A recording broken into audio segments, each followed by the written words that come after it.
السلام علیکم ناظرین، پروگرام کردار کے ساتھ میں ہوں آپ کی میزبان عائشہ فیاض۔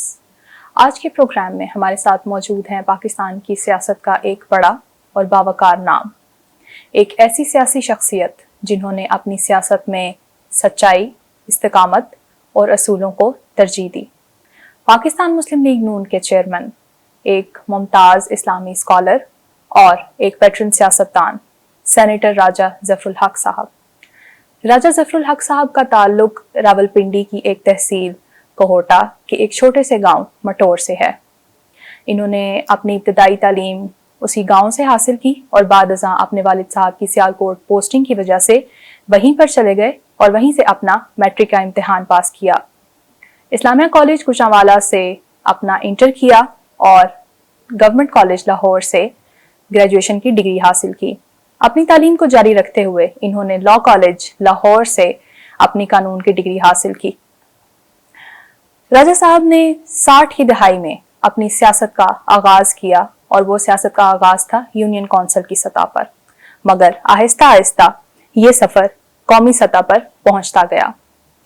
ناظرین، کیا یہ ممکن ہے کہ کوئی شخص 6 دہائیوں سے سیاست سے منسلک ہو مگر ان پر کوئی الزام نہ لگا ہو؟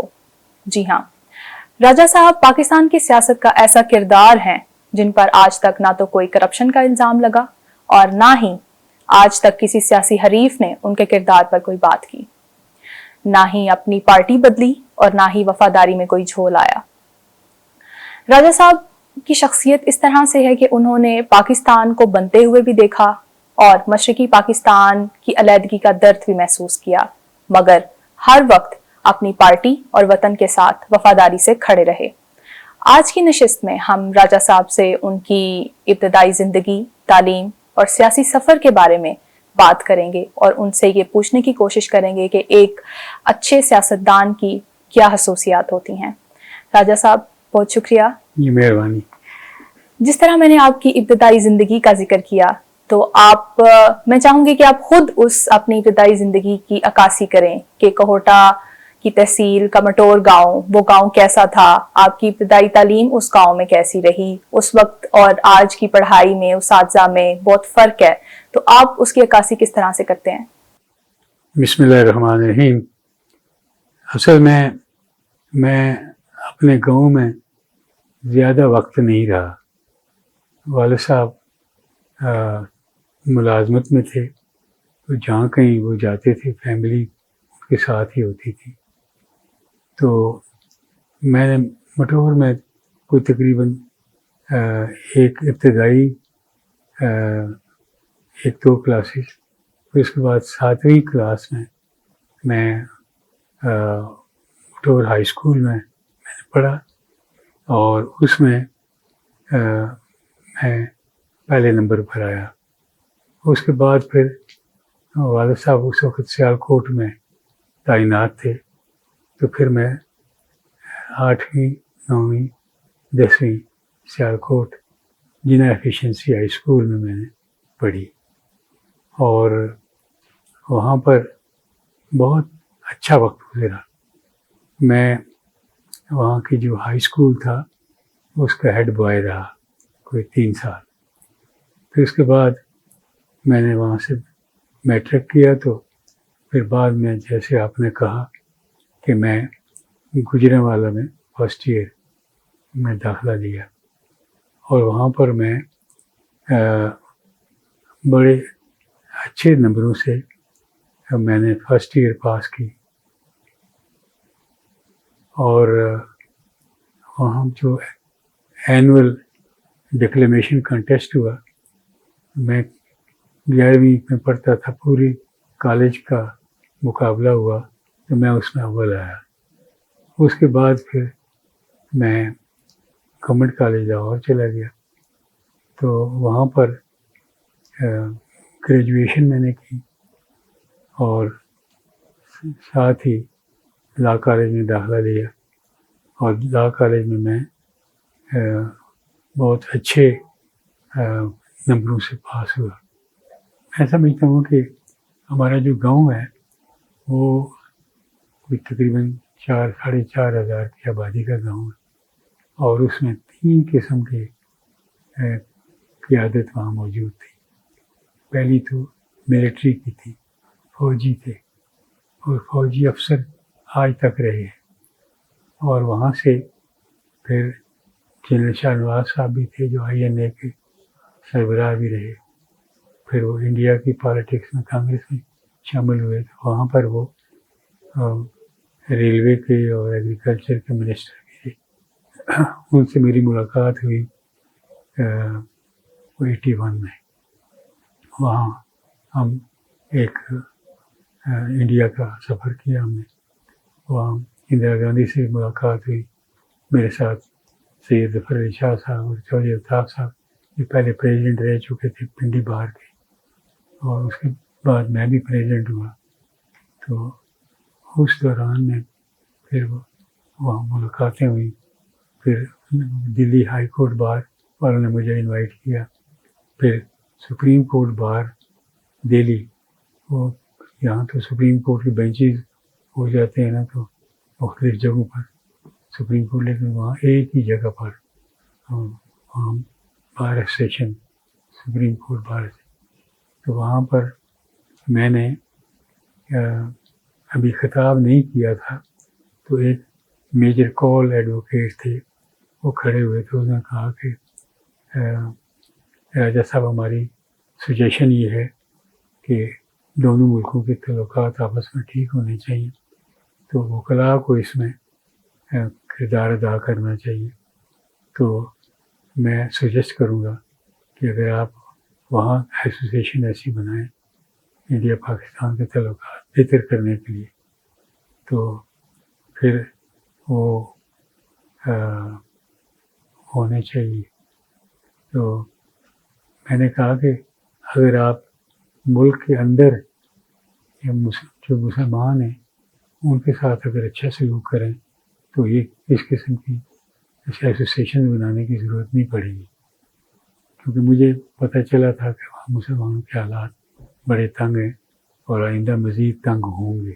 جیسے جس طرح آپ کی زندگی کی بات کریں تو آپ نے اپنی زندگی بھی بہت توازن سے گزاری اور اپنی سیاسی زندگی میں بھی آپ بالکل وفادار رہے. تو اور آپ کے والد کی اگر بات کریں تو وہ ان کے بارے میں سننے میں یہ آتا ہے کہ وہ بہت اصول پسند شخصیت تھے. تو آپ کو انہوں نے کوئی ایسی نصیحت کی ہو، کوئی بات کہی ہو جو آج بھی آپ کے دل میں اور آپ زندگی میں اس کے ساتھ خود کو منسلک کر کے چلے ہوں؟ میں سمجھتا ہوں یہ کہ ان کی تربیت کا ہی اثر تھا، اور میں کوئی اپنی دیانتداری یا اس کا کوئی کریڈٹ نہیں کہنا چاہتا، کیونکہ قرآن کی ایک چھوٹی سی آیت ہے، ما زکا منکم احد ابدا ولکن اللہ یزکی من یشاء. تم میں سے کوئی کبھی بھی پاک صاف نہیں ہو سکتا جب تک کہ اللہ اسے پاک صاف نہ رکھے. تو یہ اللہ کا کرم ہی ہوتا ہے کہ انسان مختلف ادوار سے گزرے اور اس کے باوجود وہ صاف رہے. تو اب یہ بات عام ہو گئی ہے کہ یہ ایک ایسا سیاستدان ہے جس کے بارے میں کوئی آدمی انگلی بھی نہیں اٹھا سکتا. بہرحال میں اس کا کریڈٹ اپنے آپ کو نہیں دے سکتا. اور والد صاحب کی کیفیت تھی کہ جب میں 85 میں مصر میں سفیر کی حیثیت سے بھیجا گیا رہا تھا، تو میں نے والد صاحب کو بھی ساتھ لیا اور اپنی فیملی کو بھی. اور وہاں پر پھر واپس جب ہم آئے تو والد صاحب کی دوائی پینے کی چمچ وہ ایمبیسی کی تھی، تو وہاں یہاں آ گئی. تو انہوں نے کہا کہ واپس جب آپ جائیں گی تو یہ چمچ ہی لے کر وہاں جائیں. میں نے کہا وہاں چمچے اور بہت ہیں، مگر نہیں یہی چمچ وہاں جانی ہے. یہ ممکن نہیں ہے کہ اس چمچ کو بھی میں یہیں پہ رکھ لوں، اس قدر وہ. اور جب پارٹیشن ہوئی تو میں اس وقت کلاس 4 میں تھا، تو ملتان میں ان کی پوسٹنگ تھی. تو اس وقت کی زمیندار اخبار میں لکھا ہوا تھا کہ جہاں لوگوں نے اتنی لوٹ مار کی ہے، ایک پولیس افسر نے جو ہندوؤں کا اور غیر مسلموں کے مکان خالی کر کے گئے تھے، اس میں سے کئی سیر سونا اور کئی سیر چاندی اکٹھی کر کے پنجاب حکومت کے خزانے میں جمع کروائی. تو اس لحاظ سے ان کی شہرت بہت مستحکم تھی، اور وہ بہت اور قائد اعظم صاحب کے شہدائی تھے، اور ان کے کردار کی وہ تعریف اکثر مجھے سمجھاتے رہتے تھے کہ ان میں کیا صفات تھی. اور بڑی صفت یہی تھی کہ وہ دیانتدار تھے اور مستقل مزاج تھے. اللہ تعالیٰ کی مہربانی سے میں یہ وقت جو ہے وہ اس طریقے سے گزرا. سر، جس طرح پہلے بھی آپ کی تعلیم کا ذکر ہوا، تو مختلف جگہوں پر رہ کے آپ نے اپنی تعلیم حاصل کی، پہلے اپنے گاؤں میں، پھر سیالکوٹ، پھر گوجرانوالا، پھر لاہور. تو آپ کی بطور انسان اس وقت جوانی میں شخصیت کیسی تھی؟ آپ خاموش طبیعت کے انسان تھے یا پھر کس طرح کی شخصیت تھی آپ کی؟ میں جو پڑھائی کرنے والے بچے تھے ان کے ساتھ اکثر دوستی ان کے ساتھ رہتی تھی، اور کوئی فضول قسم کی کوئی حرکات وغیرہ نہ کسی نے سب کبھی سجیسٹ کی اور نہ میں نے کبھی اس کو اپنایا. اچھا سر، اس کے بعد جو آپ نے اپنی شخصیت بتائی، تو یہ بتائیے گا کہ پہلی مرتبہ آپ کو یہ احساس کب ہوا کہ عوامی خدمت کا جذبہ آپ میں کب پیدا ہوا، کہ آپ کو لگا کہ ابھی مجھے عوام کی خدمت کرنی چاہیے، اور جو آپ کے والد صاحب نے آپ کی تربیت کی ہے اس کی عکاسی عوام کے سامنے بھی کرنی چاہیے؟ اصل میں شروع سے یہ جو میں نے بتایا کہ پہلے میں اپنے گاؤں میں یونین کونسل کا ممبر ہوا، پھر ڈسٹرکٹ کونسل کا ممبر ہوا، تو اس کے بعد پھر بار ایسوسیشن کا پریزیڈنٹ ہو گیا پنڈی کا. تو یہ مراحل جو آگے بڑھتے گئے تو اس وقت بندے میں پختگی آتی جاتی ہے. تو اللہ تعالیٰ کی مہربانی ہے. اور اس کے 58 میں مارشل لا لگ گیا، تو ہمیں خطرہ پیدا ہوا کہ پتہ نہیں اب وکالت بھی ہو سکے گی یا نہیں. تو 56 میں گورنمنٹ کالج سے گریجویشن کرنے کے بعد ہم چند دوست سردار عبدالرب نشتر صاحب کو ملے، جو اس وقت آل پاکستان مسلم لیگ کے پریزیڈنٹ تھے، اور وہاں پر ہم نے مسلم لیگ جوائن کی، اور اسی ارادے سے کی کہ نہ پارٹی بدلنی ہے اور نہ پارٹی کے اندر کوئی ایسا کردار ادا کرنا ہے جو قابل پریشانی ہو. بہرحال وہ ایک بڑا ابتدا کا دور تھا، اور سردار عبدالرب نشتر جو قائد اعظم صاحب کے دستے راست تھے، انہوں نے اس بات کو اپریشیٹ کیا، اور شام کو ان کا اوچی دروازے میں جلسہ تھا. لیکن اس وقت 1 یونٹ بنانے کے لیے مختلف مسلم لیگ کی مخالف پارٹیوں کی حکومت بنا دی گئی تھی، تو وہاں پر پولیس نے ان کو جلسہ کرنے سے منع کر دیا. لیکن انہوں نے کہا کہ میں جلسہ یہیں کروں گا. تو جلسے میں انہوں نے جو تقریر کی وہ شاعر بھی تھے. انہوں نے ایک شعر بھی پڑھا جو بہت پاپولر ہوا، اور وہ یہ تھا: نیرنگی سیاست دوراں تو دیکھیے، منزل انہیں ملی جو شریک سفر نہ تھے. ایسے لوگ آ گئے جو پاکستان موومنٹ کے اندر جن کا کوئی کردار نہیں تھا، اور وہ پھر انہیں منع کر رہے تھے کہ یہاں جلسہ نہ کرو، لیکن انہوں نے جلسہ وہاں کیا. لیکن اس کے کوئی تقریباً 2 سال کے بعد ان کی وفات بھی ہو گئی. پھر ایک بڑا لمبا افراتفری کا دور بھی آیا. لیکن میں نے پہلے اپنے گاؤں میں الیکشن لڑا، اور 2 آدمی میں ہونا تھا، تو میں پہلے نمبر پر آیا، اور باقی ایک صاحب تیسرے نمبر پر آئے، وہ ختم ہو گئے. تو میں پھر وہاں سے پھر میں بعد میں ڈسٹرکٹ کونسل کا ممبر ہو گیا، اور وہاں پر جو ایجوکیشن اور ڈیولپمنٹ کمیٹی تھی اس کا چیئرمین ہو گیا، منتخب ہوا۔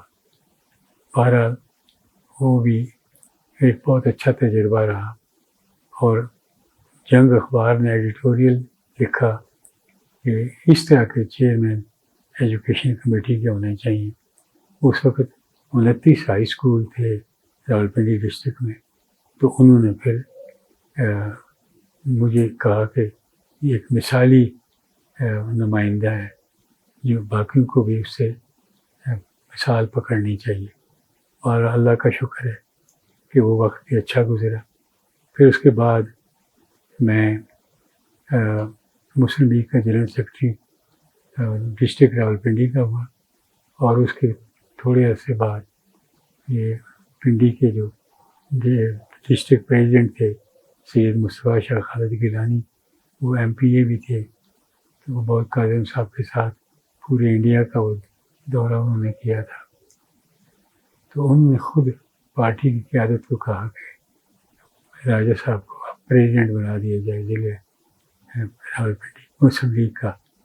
تو پھر اللہ تعالیٰ کی مہربانی سے وہ عہدہ مجھے ملا، اور پھر صوبے کا ورکنگ کمیٹی کا ممبر بھی خواجہ آصف صاحب کے والد صاحب خواجہ صفدر صاحب اس وقت پریزیڈنٹ تھے، تو انہوں نے مجھے اپنی ورکنگ کمیٹی میں رکھا، اور وہاں پرانے مسلم لیگی زعما تھے۔ پھر اس کے بعد مسلم لیگیں اکٹھی ہوئیں، اور اس کے پیر پگاڑا صاحب اس کے صدر ہوئے، اور یہ قیوم لیگ اور دوسری لیگیں وغیرہ، تو وہ پھر پیر صاحب پگاڑا نے مجھے اپنا ورکنگ کمیٹی کا ممبر رکھا۔ اس وقت یہ جو یوسف رضا گیلانی ہیں، ان کے والد صاحب بھی اس میں ورکنگ کمیٹی کے ممبر تھے۔ کچھ عرصے کے بعد جب ان کی وفات ہو گئی تو یوسف رضا گیلانی ورکنگ کمیٹی کے ممبر پیر صاحب نے بنائے۔ پھر اس کے بعد ایک حکومت بنی جو مختلف جماعتوں سے وہ نمائندے لیے گئے، مسلم لیگ سے بھی لیے گئے، لیکن میں اس میں نہیں آیا۔ تو کچھ عرصے کے بعد 7-8 مہینے کے بعد وہ حکومت توڑ دی گئی، اور پھر نئے لوگوں کو اس میں شامل کیا گیا۔ تو پیر صاحب پگاڑا نے مجھے بتایا کہ پریزیڈنٹ صاحب نے پوچھا ہے کہ کوئی صاف اور لائق سا آدمی مجھے دیں، تو میں نے آپ کا نام دیا ہے، جب آپ کو بلائیں تو آپ شامل ہو جائیں۔ کچھ بظاہر امتحان بھی آئے کہ میں ہر روز پرویز مشرف کے خلاف بیان دیتا تھا، جبکہ کوئی اور نہیں بولتا تھا۔ تو لیکن میں اس بات سے کوئی نہیں گھبرایا کہ میں جیل چلا جاؤں گا، میں گیا بھی ہوں۔ تو اس کے بعد پھر جب ایک وقت ایسا بھی آیا کہ اس نے مجھے اپروچ کرنا شروع کر دیا، جرنیل بھیجے، سیاستدان بھیجے کہ وہ ایک دفعہ مجھ سے مل لیں۔ تو میں نے پھر دوستوں سے مشورہ وغیرہ کیا، تو کسی نے کہا کہ ملنے میں کیا حرج ہے۔ تو اس کے بعد پھر جب میں اس کو ملا اپنی پارٹی کی ورکنگ کمیٹی کا اجلاس بلا کر ان سے بات کرتے، تو اس نے جاتے ہی مجھے کہا کہ آپ کو ہم میں کابینہ میں لیتا ہوں، اور بطور وزیر اعظم آپ ہوں گے، اور آپ کے معاملے میں کوئی مداخلت نہیں ہوگی، اور جسے آپ چاہیں گے وہ کب اس میں پارلیمنٹ میں آئے گا، جسے آپ چاہیں گے نہ آئے وہ نہیں آئے گا۔ تو میں نے کہا کہ میں تو نہیں آ سکتا۔ تو پھر اس نے یہی کہا کہ ہمارا خیال تھا کہ وہ نہ نہیں کریں گے، لیکن انہوں نے نہ کر دی۔ پھر بھی اس نے مجھے کوئی وہ نہیں کیا۔ مجھے اس نے خود بتایا کہ آپ میرے خلاف بڑے سخت بیان دیتے ہیں۔ ایک دفعہ میں نے کہا کہ اپنی کرسی بچانے کے لیے اس نے آئین کو توڑا، حکومتیں توڑ دی، یہ کیا وہ کیا۔ تو میرے کولیگز نے کہا کہ اب تو راجہ صاحب نے ریڈ لائن کراس کر دیا، ان کے خلاف ایکشن لیں۔ تو میں نے انہیں بتایا کہ نہ وہ کرپشن کرتا ہے، نہ وہ جھوٹ بولتا، میں کیا اس کے خلاف کیا کروں. الحمدللہ وہ وقت بھی گزر گیا، اور کئی لوگوں نے کہا کہ جی آپ نے کیوں نہ کی. میں نے کہا میں طبیعت ہی نہیں مانی، مجھے اس میں کوئی اٹریکشن ہی معلوم نہیں ہوئی. سر 1960 میں جب آپ مسلم لیگ میں تھے تو اس وقت مسلم لیگ کئی حصوں میں بٹی ہوئی تھی، جیسے کنونشن مسلم لیگ یا پھر کونسل مسلم لیگ.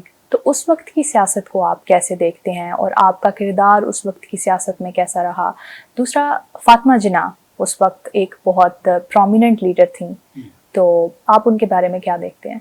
میں دیکھتا ہوں جی کہ اور اگر کچھ بھی نہ ہو تو وہ قائد اعظم صاحب کی ہمشیرہ تھیں، پاکستان بنانے میں ان کا کردار تھا، اس لیے ان سے مقدس ہستی تو کوئی اور تھی ہی نہیں. پھر یہ باقی حکومتیں بدلتی رہتی ہیں، آتی جاتی رہتی ہیں، لیکن انسان کو اس کی طرف دیکھنا چاہیے. سر وہ مسلم لیگ جو بٹی ہوئی تھی مختلف حصوں میں، بٹی ہوئی تھی، لیکن میں مسلم لیگ میں رہا. پہلے کونسل مسلم لیگ میں ہی رہا، پھر یہ چیزیں اکٹھی ہو گئی تو پھر میں ورکنگ کمیٹی کا ممبر اسی متحدہ مسلم لیگ میں بھی مجھے لیا گیا.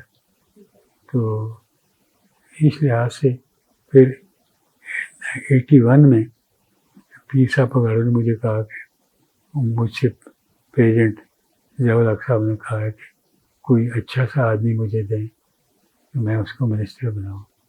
تو میں نے آپ کا نام دیا ہے کہ جب وہ آپ سے کہیں تو پھر آپ شامل ہو جائیں کابینہ میں.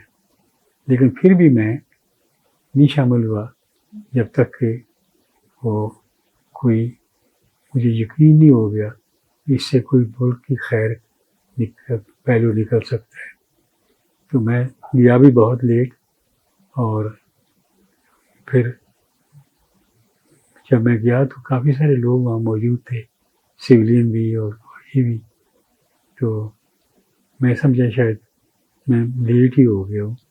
تو جب انہوں نے کہا جی کہ آپ آئیں حلف اٹھانے کے لیے، تو وہاں بیٹھا ہوا تھا تو حلف بھی انہوں نے مجھے دیا، تو اس پر کچھ بھی نہیں لکھا ہوتا کہ میں بطور فلاں منسٹر. تو بعد میں پریس والوں نے پوچھا کہ سر ہمارے منسٹر کون ہیں؟ میں کہا ہم ساری میں بھول گیا، میں نے سب سے قابل اور دیانتدار آدمی آپ کے منسٹری انفارمیشن کے لیے دیا ہے. تو مجھے اس وقت کوئی پتہ بھی نہیں تھا کہ اس کے کیا فرائض ہوتے ہیں کیا نہیں ہوتے. لیکن مجھے خیال یہ آیا کہ جب پنڈت جواہر لال نہرو فوت ہو گئے، ان کی بیٹی کو وزیر اطلاعات اندرا گاندھی کو بنایا گیا تھا. تو میں نے کہا یہ اہم چیز ہے. پھر بعد میں انہوں نے مجھے کہا کہ لوگ اپنے محکمے کی بات کیا کریں گے، آپ پورے پاکستان کا فیس ہیں، آپ پورے پاکستان کی بات کیا کریں گے. تو بہرحال انہوں نے کبھی مداخلت نہیں کی اور بہت اچھا وقت گزرا. سر 1970 کی دہائی کی اگر بات کریں تو اس وقت نظریاتی سیاست اپنے عروج پر تھی، اور سب سے اہم مسئلہ جو تھا وہ قادیانیوں کو غیر مسلم ڈکلیئر کرنے کا تھا، اور آپ نے اس میں اپنا کردار بہت اچھے طریقے سے ادا کیا. تو اس دہائی کو اور قادیانیوں کے اس مسئلے کو آپ کس طرح دیکھتے ہیں؟ میں ایک تو دینی لحاظ سے دیکھتا ہوں، اور دوسرا میں نے علامہ اقبال کا مضمون پڑھا تھا کہ یہ کون لوگ ہیں جو قادیانی ہیں. تو انہوں نے کہا تھا کہ یہ اس وقت متحدہ ہندوستان تھا نا، تو یہ انڈیا کے بھی ٹریٹرز ہیں اور اسلام کے بھی ٹریٹرز ہیں. وہ بات میرے دل میں بیٹھ گئی اور اس میں اضافہ ہی ہوتا گیا، اور وہ میرے مخالف ہوتے گئے. کسی نے کہا، میرا ایک دوست تھا ملک حمید صاحب، اس نے کہا راجہ صاحب اگر وہ بعد میں سچا نکل آیا نا تو پھر آپ کی وہاں کوئی جگہ نہیں ہوگی.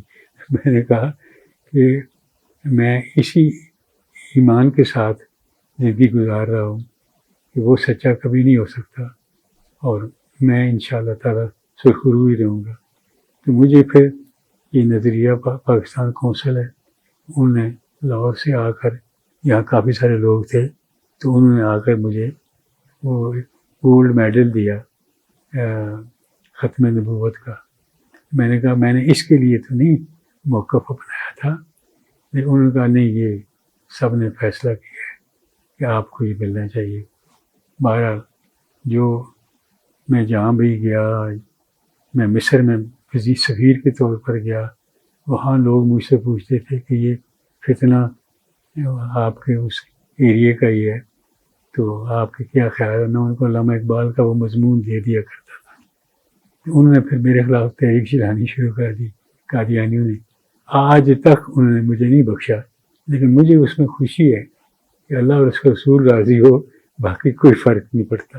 سر اس وقت اسی مسئلے میں بائیں بازو جیسی پیپلز پارٹی، وہ ان کو آپ نے کس طرح سے جو ہے وہ اس معاملے پر ایک پلیٹ فارم پر لانے کی کوشش کی؟ پیپلز پارٹی میں بھی مسلمان عقیدے کے لوگ موجود تھے اور اب بھی ہیں، اور میں سمجھتا ہوں کہ یہ بہت مجھے کوشش کی گئی کہ میں پیپل پارٹی کے محترمہ بینظیر بھٹو کے خلاف کوئی بات کروں یا کسی اور کے خلاف، اور ایک صاحب تھے جنہوں نے میری طرف سے بیان چھاپ دیا ان کے خلاف، تو میں اس وقت UNO میں گیا ہوا تھا۔ صاحبزادہ یعقوب صاحب نے کہا تھا کہ مجھے کافی وقت یہاں ہو گیا ہے تو وہ آپ راجہ صاحب کو بھیجیں تاکہ وہ UNO میں جو اپنا کردار ہوتا ہے وہ ادا وہی سے بہت بہتر طریقے سے کر سکتے ہیں۔ تو میں جب وہاں گیا تو میں نے دوسرے دن اخبار دیکھی، بیان اخبار تھی، تو اس میں لکھا ہوا تھا راجہ فلک نے کہا کہ یہ بڑے بددیانت ہے اور فلاں ہے۔